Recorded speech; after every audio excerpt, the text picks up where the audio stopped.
¿Qué te dice?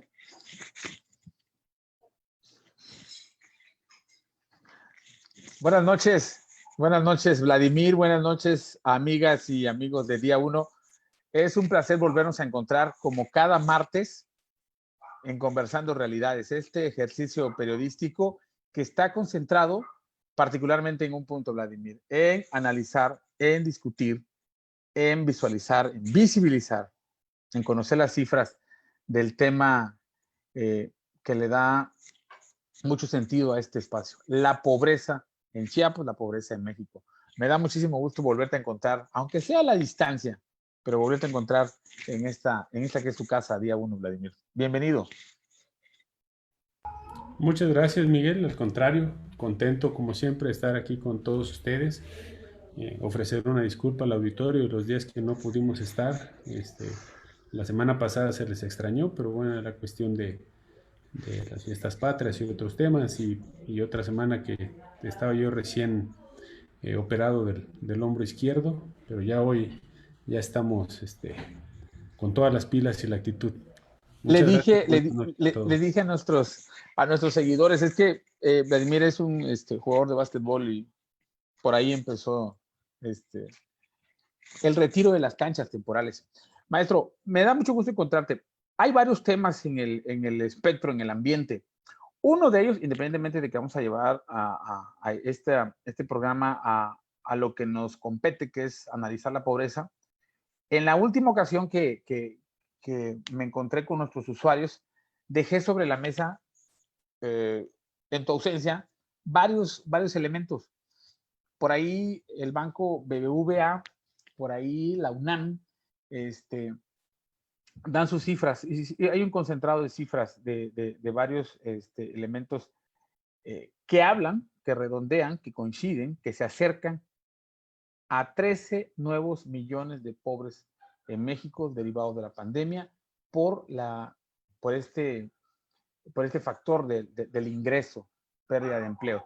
Ahí en ese documento que leímos hace un par de semanas ya, el secretario Yamil Melgar, nuestro secretario de Trabajo y Economía aquí en Chiapas, registraba 290 y tantos mil empleos oficiales, formales, creados a principio de año, y para el primer semestre ya se habían perdido 8,000 de esa cantidad.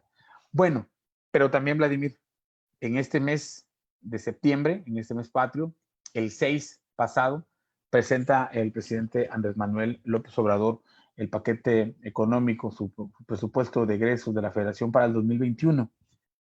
Y algo que tú me comentabas, este es el principal instrumento para atención, para el combate, para el manejo de este tema que nos ocupa, que es la pobreza.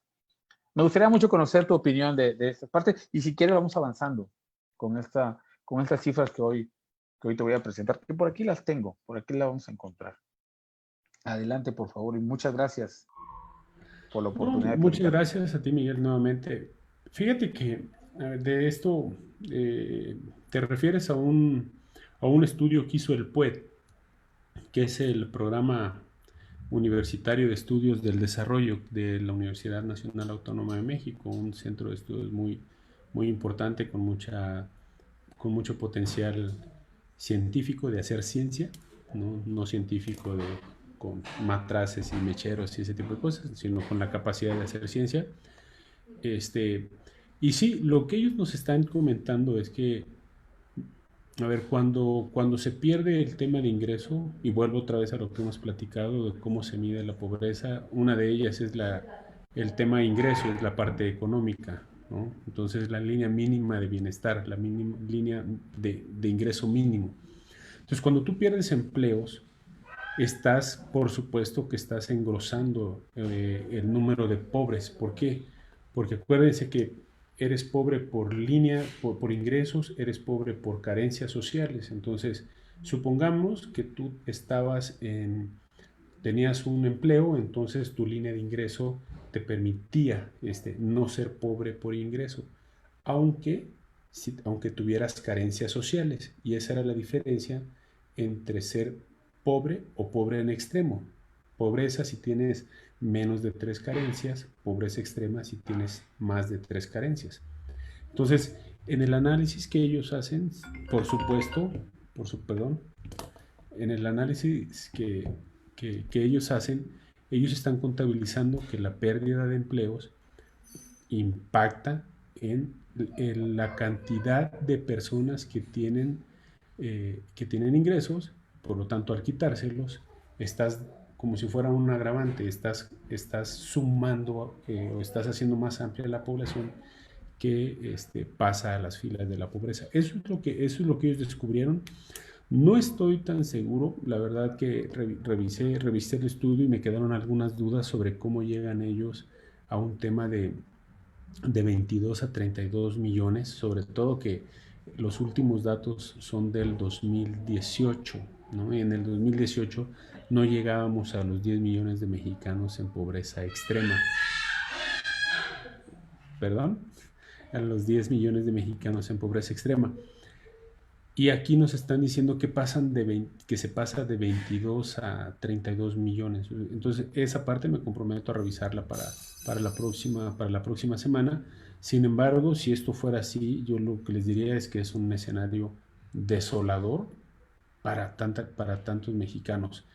Y, sobre todo, que acuérdense, muchos de esos mexicanos en pobreza están en los estados del sur de nuestro país y en nuestro estado 76.4% de los chiapanecos viven en pobreza. Entonces, si hay estados donde la pobreza o la pobreza extrema va a aumentar o está aumentando o ya aumentó con este tema del COVID, uno de ellos es Chiapas, ¿no? Entonces, sí, adelante. Por ahí va el tema, porque más o menos, y digo, y sí a reserva de profundizar en cerciorarnos de los datos, también habla de que, y pensemos a principios de septiembre, que habría que transferir ya para contener esta caída del empleo, esta llegada de más familias al segmento de pobreza extrema y dentro del factor de ingresos, o sea, urgían 15,000 millones de pesos transferidos para, yo diría que para amortiguar, para atenuar el impacto. 13.3, por ahí va la cifra. Creo que una institución como el banco no va a atreverse tampoco a hacer una expectativa, un pronóstico, eh, una perspectiva tan aventurada si no tiene las bases más o menos para proyectarlo. Yo sí creo que la pandemia está dejando una gran cantidad de familias en esta condición, eh, y con todo lo que conlleva ello, Vladimir, con todo lo que conlleva ello. Me lleva a este comentario que me hacías, a la pregunta que sigue. En el PEF, en el instrumento de gobierno, de ley, para atender los pendientes del país, concretamente la pobreza, pues no veo que destaque el rubro. No veo educación, veo salud, por supuesto, pero para el tema de lo social, más bien el fortalecimiento de los programas, esos que veníamos diciendo, que quedan en una superficie, pues no profundizan en los orígenes.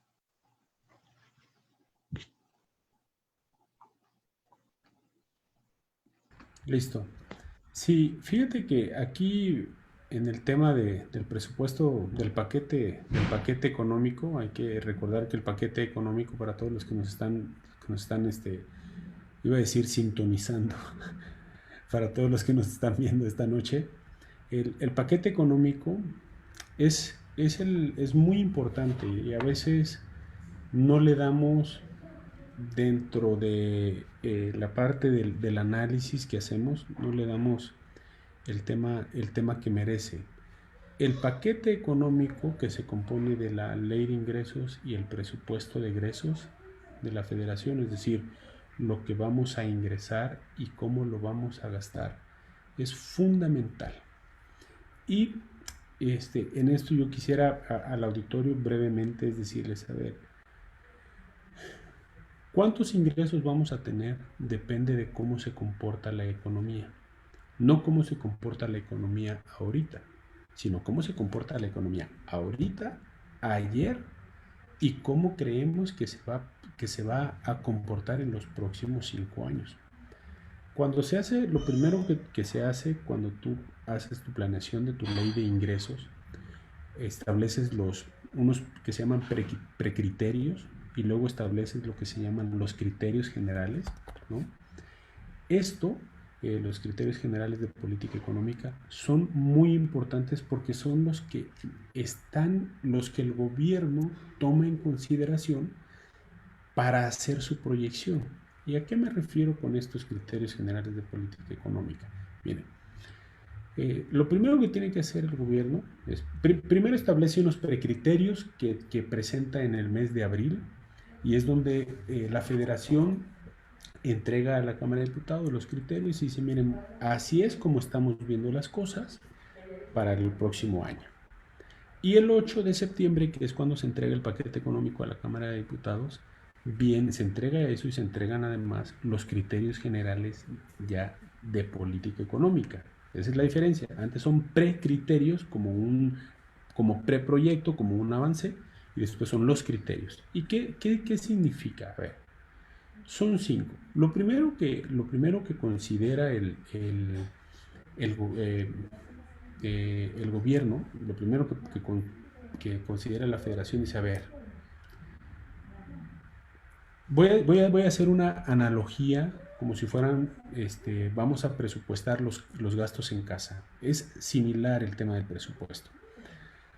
Nosotros decimos, bueno, a ver, el próximo año, con nuestra esposa, nuestra pareja, independientemente de la relación en la que estemos, vamos a, por ejemplo, una familia convencional, papá, mamá, hijos, ¿ok?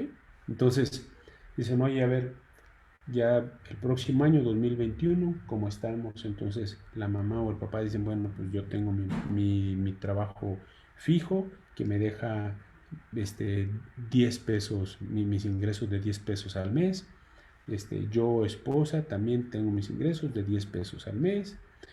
Y pero cada 2 meses tengo un negocio que me da tanto.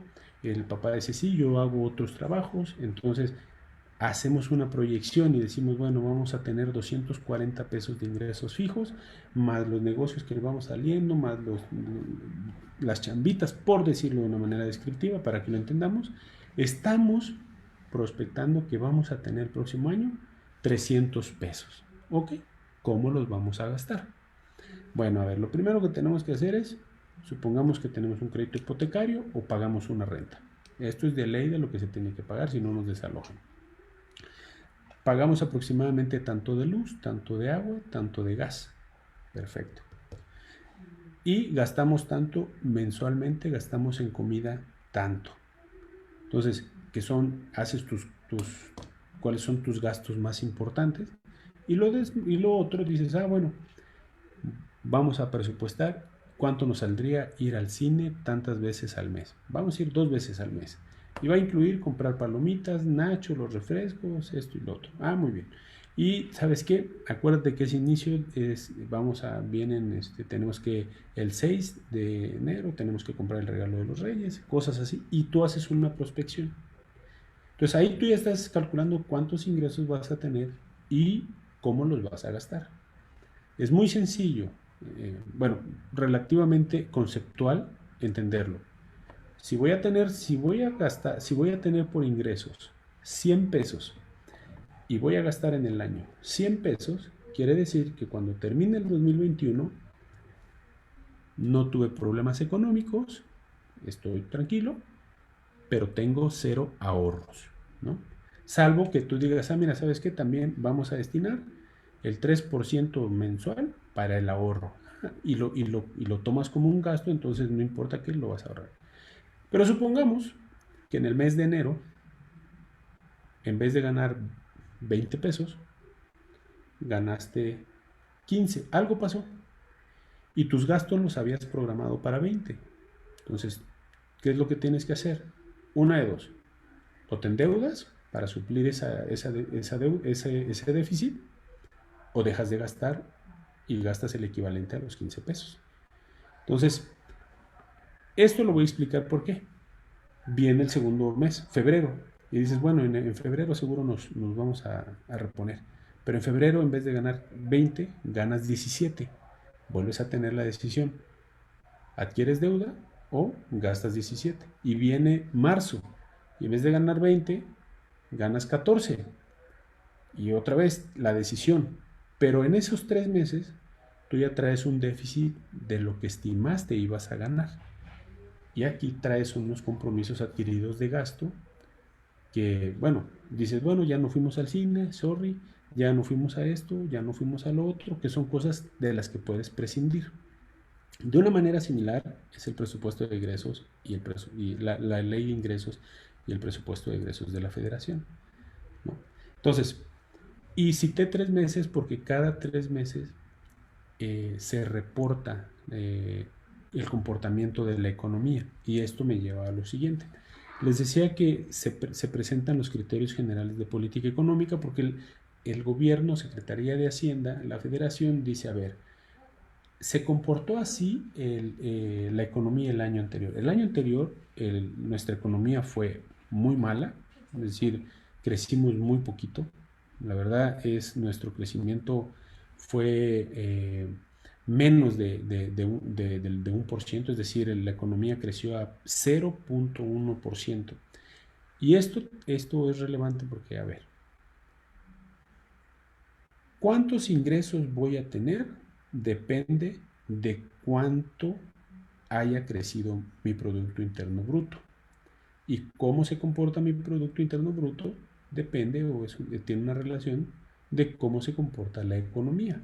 Entonces, si mi economía no crece, quiere decir que mi Producto Interno Bruto no crece y por lo tanto, pues mi ingreso no crece. Si mi economía se mantiene inestable, si no crecemos, si tenemos decrecimiento, quiere decir que nuestra ley de ingresos va a ser más complicado obtener.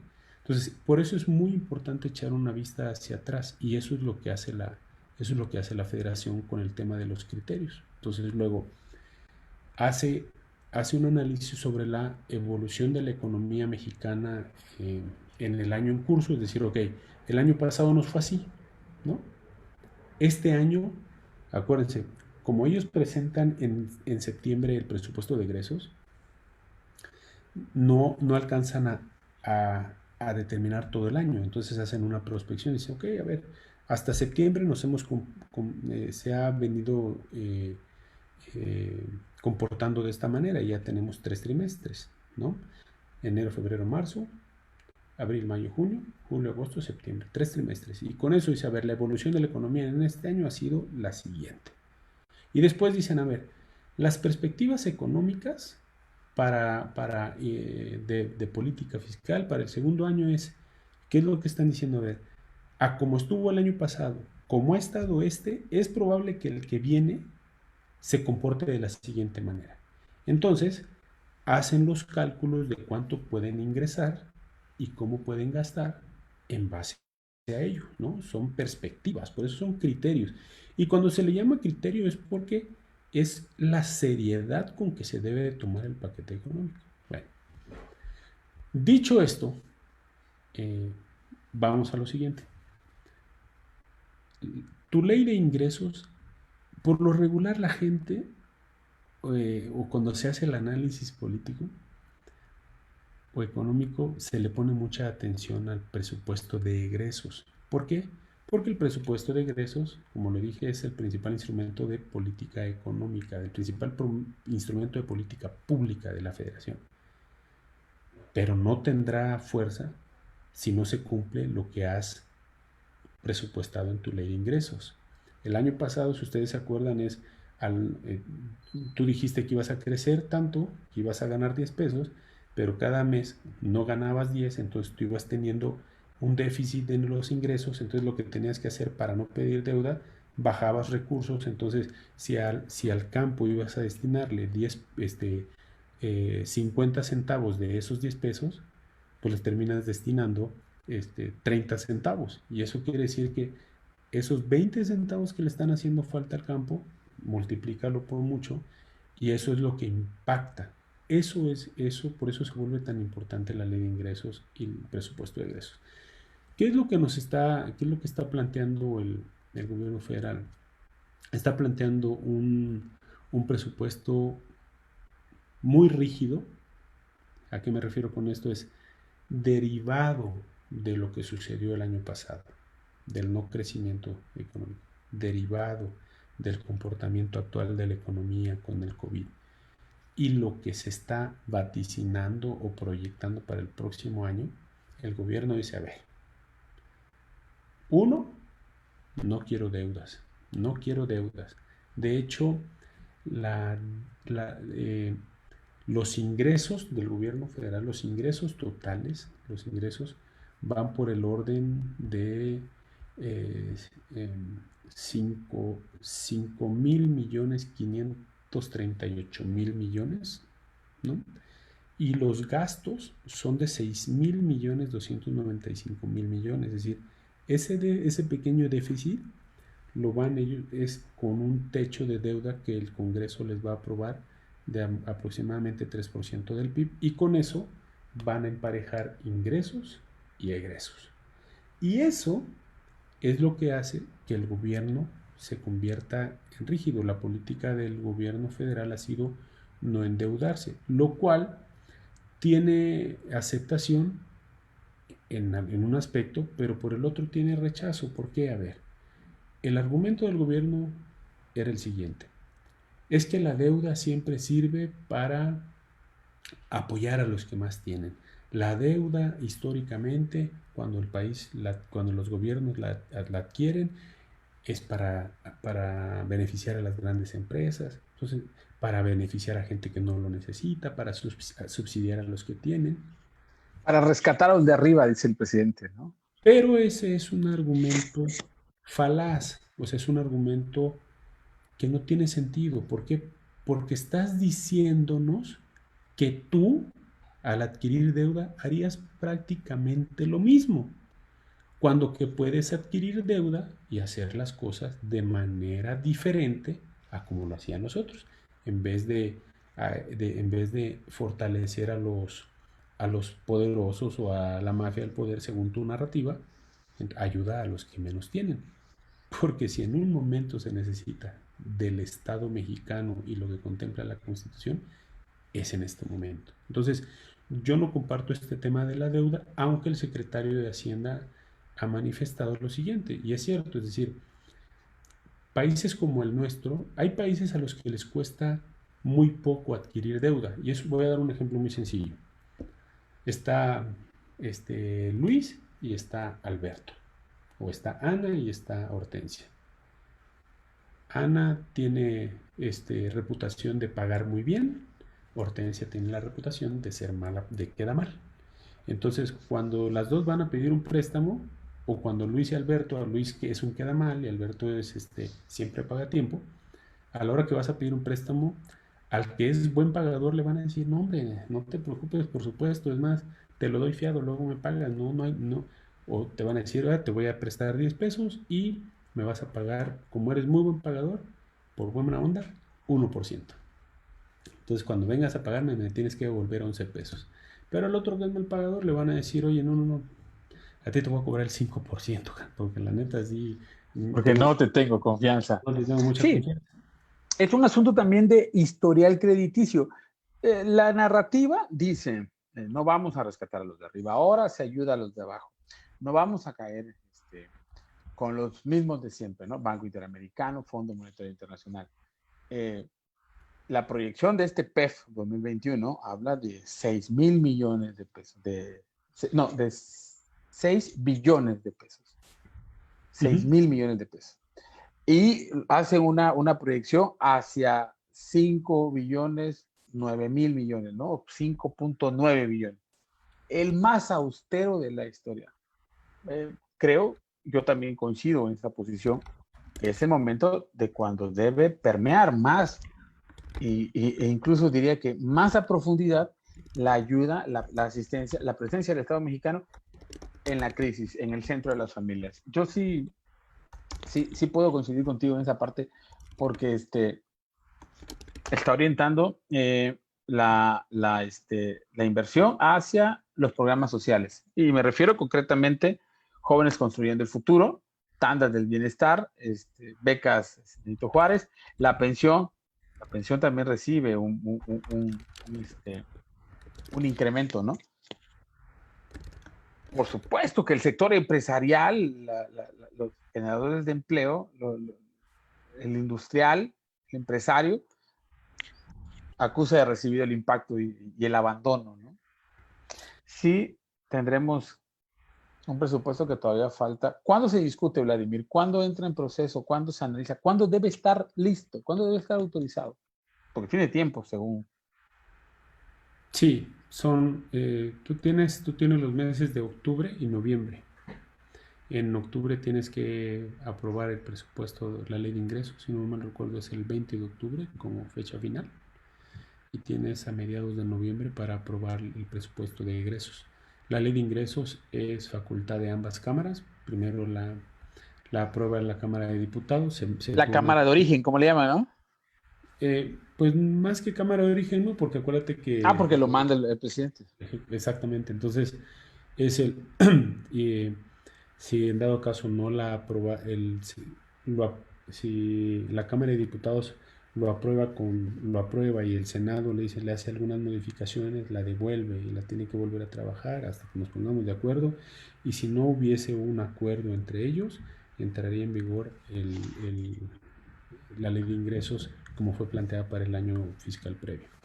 Y el presupuesto de ingresos es materia exclusiva de la Cámara de Diputados. Pero si me permites, quisiera regresar a este tema que es muy importante. Entonces yo les digo, a ver, va a ser un presupuesto muy rígido, muy rígido. México está enfrentando un problema que es el tema de las pensiones. Casi un sexto del presupuesto de egresos se va en pensiones, es decir, es casi 1.200.000 pesos se va a pensiones. Y esto hay que ponerle ojo. Antes la pirámide poblacional era así. Hoy se va a ir invirtiendo y eso en próximos años va a ser un problema para las generaciones, porque la fuerza laboral tendrá que soportar mayor carga de pensiones. Entonces, por ahí ya es una necesidad este tema de reformar las cuestiones de pensiones. ¿No? México no va a soportar cargas de este tipo. Dos, yo les decía que no es suficiente el argumento de la Federación al decir que no debe adquirirse deuda. Se entiende a través de este ejemplo que les di que a algunos países les es más barato y a algunos es más caro, ¿no? Pero si en algún momento tienes que correr cierto tipo de riesgos, probablemente sea en este momento y es algo que puedes plantear a la población, porque la población te está diciendo nos estamos ahogando, ¿no? Entonces, eso yo creo que va en detrimento, incluso, mira, no sé si en detrimento, pero es como un cortocircuito en la narrativa del gobierno federal. No puedes decir que te importan los pobres cuando estás haciendo cosas que terminan impactando en los pobres. No puedes decir que primero los pobres cuando estás insistiendo en cuestiones que parece que vamos en sentido contrario del tiempo, ¿no? Insistir en energías que ya no tienen nada que ver, en insistir en Pemex. Este caso de Pemex y Dos Bocas. Pero ha llegado ya el tiempo de las energías fósiles. ¿Ha llegado ya el tiempo de Pemex? Mira, para que se den una idea, a Recuerda que nivel... el presidente dice que hay proyección por lo menos 20, 30 años más de combustibles y por eso la importancia de la refinería, ¿no? Y de la protección del Estado a la producción de las gasolinas, el diésel, el gas, todo eso. Sí, a ver, yo pienso en este sentido, digo, no es que si ya se les llegó el tiempo o si no se les ha llegado el tiempo. Lo que es un hecho es que los ingresos petroleros, para que ustedes se den una idea, a nivel nacional, o sea, es decir, cómo se comportan, cómo se comporta el presupuesto de ingresos, de ingresos, ustedes dirían, no das crédito de que al final aproximadamente el 18%, entre el 15 y el 18% de los ingresos totales del país provienen de, ¿Esos? de ingresos petroleros, ¿no? Es decir, Petroleros. y eso es bueno, es decir, es bueno para que se den una idea ustedes. La verdad es que los principales ingresos del país no provienen del petróleo, al contrario, provienen de la industria, eh, a ver, es de la industria manufacturera, del comercio al por menor, de los servicios inmobiliarios, ¿no? Juntos, esos juntos suman alrededor de casi el 30% del PIB, pues, ¿me entiendes? Ahora, ¿cómo se comporta, cómo entender la economía de México? Por sector. Las actividades económicas primarias es el 4.2%. Imagínate, las actividades secundarias son aproximadamente eso, son el 30%, y las terciarias es el 65%. Es decir, México es hoy por hoy una economía de servicios. A esto se le llama una economía moderna, porque tiene características de aquellas economías donde los servicios aportan el mayor porcentaje a la producción de bienes y servicios. Ahora, esto desagregado, decía, es que cuando tú vienes y dices, a ver, las actividades terciarias, cuando tú los desagregas, tienes la industria manufacturera, comercio al por menor, y eso es lo que le ha pegado a nuestro país a nivel estatal, en Chiapas. Una de las, por eso dicen, no son las grandes empresas, son las micro, pequeñas y medianas empresas las que cargan con la mayor fuerza laboral. Entonces, si tu presupuesto de egresos el día de hoy no está siendo congruente con este tema, estás dejando de lado a la gente que más importa. Y esto, les decía, a ver, para que se den una idea, ¿de dónde tiene más ingresos la federación? A través del ICR. El ICR representa casi 2 billones de pesos en ingresos, o sea, casi 2.000 millones, o sea, y somos uno de los países que menos recauda. Se ha implementado, algo bueno que hay que comentar, que se ha implementado una política agresiva, en el sentido positivo, agresiva para la recuperación de ingresos, para evitar la evasión, la elusión fiscal, y eso ha sido para evitar la condonación de impuestos. No le puedes condonar a los que más tienen. Les digo, eso es, por Sí, favor, es un eso no es contrasentido. progresivo, ¿no? Es un El, contrasentido. Dime. el PEF 2021 no trae, y eso hay que decirlo también, ningún incremento, ningún impuesto, o sea, ni uno nuevo. Y se esperaba que viniera ahí el IEPS para los refrescos, para los embotellados, para la comida chatarra, no aparece. Puede aparecer en la discusión, puede proponerse, puede todavía agregarse. Pues mira, el ingreso, el IEPS, el petrolero te está estimando que te va a dar aproximadamente el 1.4% del PIB, como 351 mil millones de pesos. Pero los principales ingresos siguen siendo el tema taxativo, la parte recaudatoria, es el ISR primero, después tienes al IVA que te va a dar casi 1 billón de pesos, ¿no? Pemex te va a dar 600.000 millones, ¿no? Por aprovechamiento vas a obtener 190.000 millones. Comisión Federal de Electricidad, la generación de energía, te va a dar 405.000 millones. Entonces, es decir, es como se va comportando el tema de los ingresos. Ahora, ¿cómo? Pareciera que terminamos subsidiando nuestras empresas productoras del Estado, o sea, me refiero a Comisión Federal y a Pemex. Digo, en esta consideración de que es la mediana, la pequeña, la microempresa la que está soportando que es columna vertebral de la economía nacional y del Producto Interno Bruto, La fuerza laboral. la Mira, fuerza laboral. fíjate bien los principales gastos. A ver, ¿dónde va a gastar más el gobierno federal? En combustibles y energía. Pues entonces ya no entiendo. ¿No que primero los pobres? ¿Mm? Dos, va a gastar en educación. Lo triste del gasto en educación no es el monto total, sino ¿A dónde se va? sino el porcentaje del monto total que se invierte en infraestructura, en capacitación. La mayor parte, y eso no lo fuera de cualquier tinte de polémica, son sueldos, son salarios.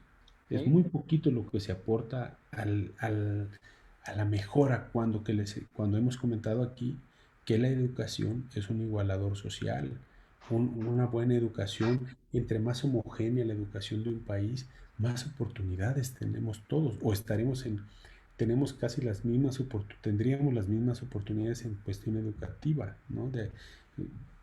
¿Qué sucede? No, mejor me voy a ir a Tuxtla porque en Tuxtla Gutiérrez la universidad está mejor que la que tengo aquí en Acapetagua, ¿no?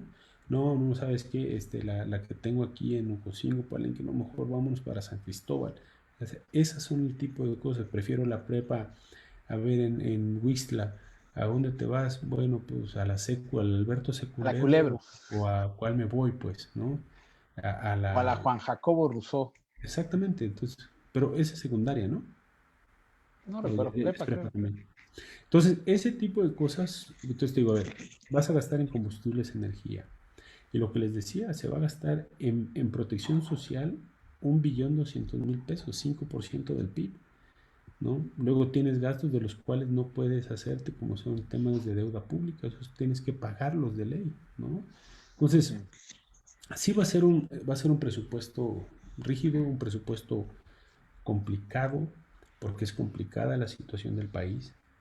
Pero aquí viene algo de lo que hemos platicado. Se acercan las fechas donde tenemos que poner atención al presupuesto de egresos, al paquete económico del estado de Chiapas, ¿no? Vamos a ver qué hace, qué presenta, cómo va a obtener ingresos. Lo más fácil, por el pacto de coordinación fiscal, por la fórmula, es que los estados dicen, dame, ¿no? Pero tienes estados que siguen condonando el impuesto vehicular, la tenencia. Eso no necesariamente no es una buena medida, porque, y lo digo así, a ver, no es un tema de entrar en, Sí, en en polémica polémica, no, no, no, a ver, de quién lo quitó, quién lo puso, desde cuándo y quién lo quitó. si es, Ese estás es, dejando de tener ingresos porque estás pagando un derecho, ¿no? Es el derecho de tener auto. ¿Por qué?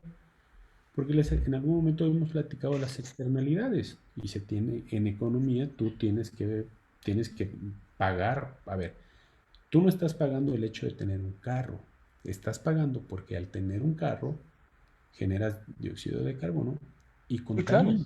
Y eso se el llama impuesto. externalidad. Entonces, Sí. tienes que pagar por ello, ¿no? Entonces, Vladimir, dime. Vladimir, este periodo, y me refiero a lo que resta, la semana que resta de septiembre, todo octubre, veremos desfilar alcaldes, gobernadores en la Cámara, en la Comisión de Presupuesto de la Cámara, cabildeando en la Secretaría de Hacienda misma, cabildeando incrementos. Chiapas, más o menos, y a reserva de que confirmemos la cifra, tiene un monto de 80 y tantos mil millones de pesos por año, si no me equivoco, o al menos llegó a 84 mil en los años recientes. Eh, Somos de los estados que recibe en términos de cobertura social, de programas sociales, de esto que se va destinado a la educación, los que más, los que más reciben, junto a Oaxaca, junto a Guerrero. Sigue, por supuesto, el norte y el noroeste, me refiero a Nuevo León, diciendo, es una carga esa franja del país, ¿no? Todo esto se refleja en la Cámara. El debate, déjate las externalidades de la política misma, y me refiero concretamente a la renovación de Morena, que también va a contaminar. Mario Delgado, el coordinador parlamentario de Morena, busca una dirigencia. Porfirio, un gran parlamentario, buscando también, o sea, esas implicaciones, yo diría que esas añadiduras también van a poner el debate presupuestal muy a tono, ¿no? Pues yo, yo espero que el tema de Morena no interfiera en un debate de este tipo. Al- Morena debe de elegir su dirigencia a más tardar a mediados de octubre, creo que es el 6, algo así son las fechas. Entonces, para esos días todavía quedará una semana para la aprobación de la ley de ingresos, ¿no? Entonces, probablemente tendrá un impacto al interior de la Cámara de Diputados, sin duda, ¿no? Sin duda. Eh, y esto que mencionas, fíjate que eh, el tema de qué estados reciben más, qué estados reciben menos y la queja de muchos estados en el país, por ejemplo, que si Aguascalientes, que si Guanajuato, que si Querétaro, que si Tamaulipas y estos que aportan mucho, es un tema de equidad, ¿no? Porque si no, yo pienso que le vendría bien al país un tema de revisar la fórmula de coordinación fiscal, pero regresamos al tema, es, tienes estados donde quitas la tenencia, es decir, a los estados no les gusta cobrar impuestos, eso es un hecho. La carga fuerte de cobrar impuestos la tiene el gobierno federal y eso es algo que yo quisiera ver en el caso de Chiapas a Rutilio Escandón diciendo, vamos a cobrar impuestos. ¿A quiénes? A los que tienen. O sea, porque le vas a cobrar más a los que más tienen. Por eso se supone que es una política progresiva. Le cobras más a los que más tienen, les cobras más o menos a los que menos tienen y les cobras bien poquititito a los que tienen poquititito, ¿no? Pero sin Déjame, entrar... déjame, Sí. déjame leerte, a propósito del gobernador Rutilio Escandón, el boletín oficial del día de hoy. Al participar en la reunión encabezada por el secretario de Hacienda y Crédito Público, Arturo Herrera Gutiérrez, con mandatarios de distintas entidades, el gobernador Rutilio Escandón Cadenas reiteró su voluntad de colaborar con la federación en la implementación de estrategias y propuestas en beneficio de las y los mexicanos. En Palacio Nacional, Escandón reconoció al presidente Obrador mediante, y el agradecimiento a Chiapas, mediante diferentes políticas sociales y económicas, lo que ha permitido consolidar la economía familiar, la generación de empleos, brindar apoyos crediticios a micro, pequeñas y medianas empresas y el fortalecimiento de los sectores productivos. Déjame decirte que el viraje en la 4T, al menos del gobernador, respecto de la federación, respecto de ese tiempo del PEF, respecto de la pobreza, no Malaya fuera ese ideal. Vamos a cobrar hacia los que están, a los que tienen más. No, está en la lógica de gestionar, en la lógica de la conexión política con el presidente de la República, en el cabildeo hacia la hacienda pública del país, hacia la entidad, y aterrizarlo en una fracción parlamentaria partidista que por lo menos no te quite lo que ya tienes establecido, ¿no? No, discúlpame, déjame decirte en sentido contrario que no hay algún cambio que podamos ver respecto de los últimos años. Y por años me refiero a gobernadores atrás incluso, ¿no?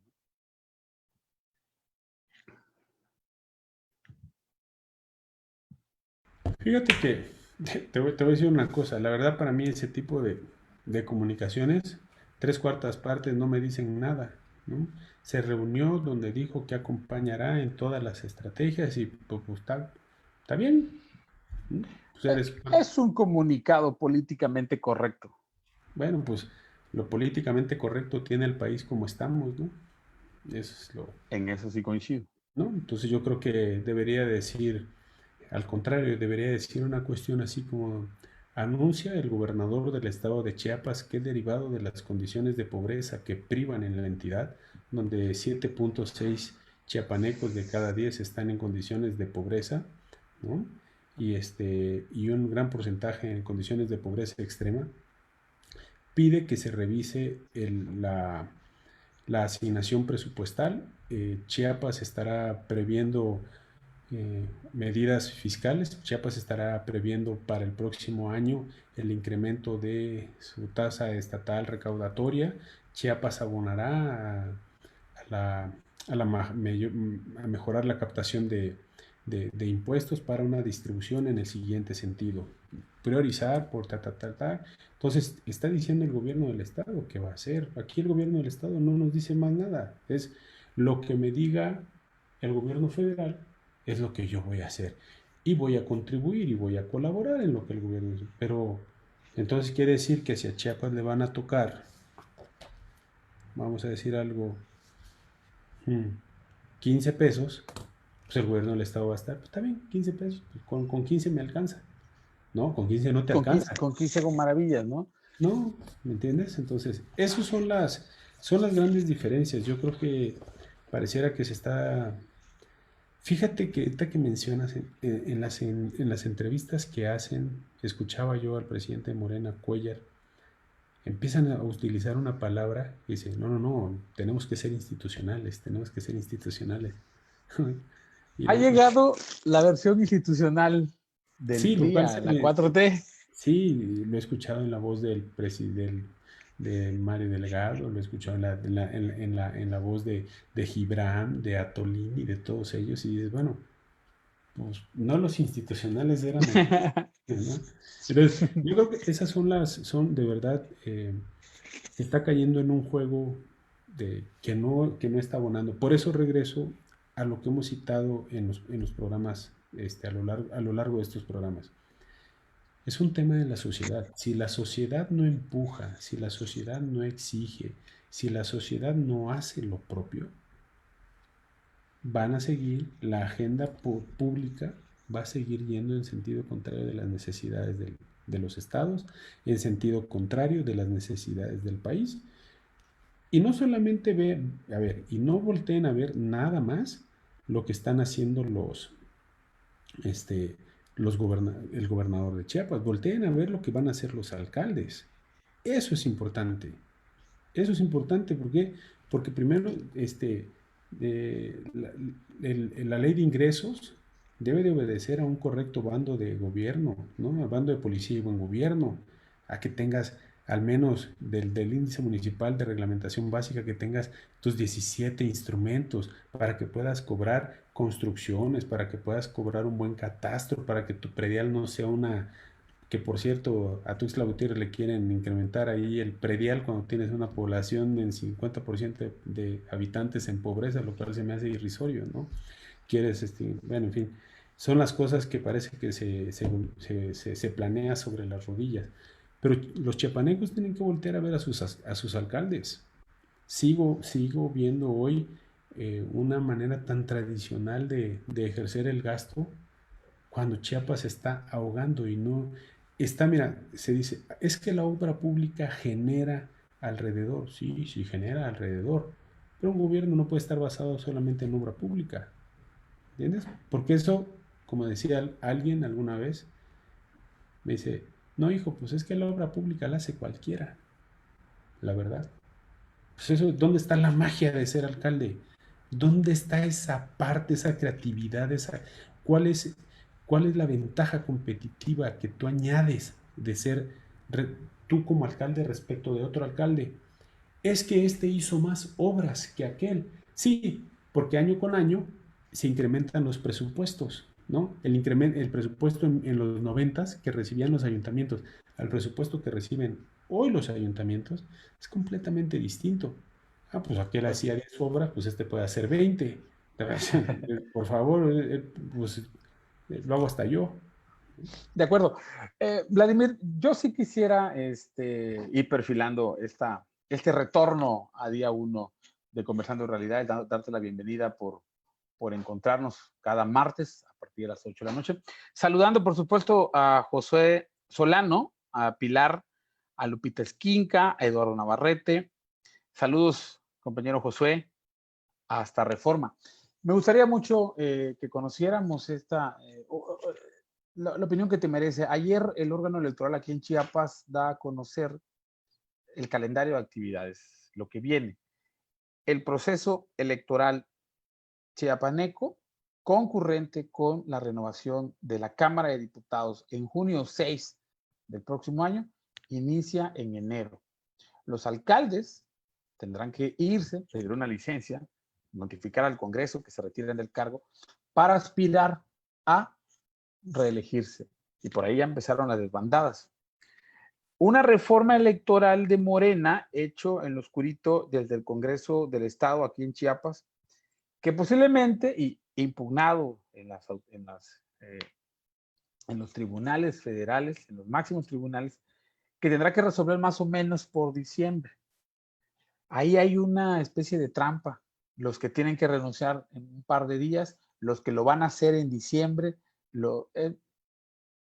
así como decíamos, la palabra institucionalidad tan identificada con el PRI vuelve a Morena, bueno, retoña Morena, estas trampas, estos vericuetos, esta forma taimada de mantenerse en el poder, de poner aquí una reforma a modo, bien cortadita al perfil de ciertos personajes, allá te enmiendan la plana mientras ya ganaste tiempo y vas generando dudas sobre el proceso electoral, trampas de entrada.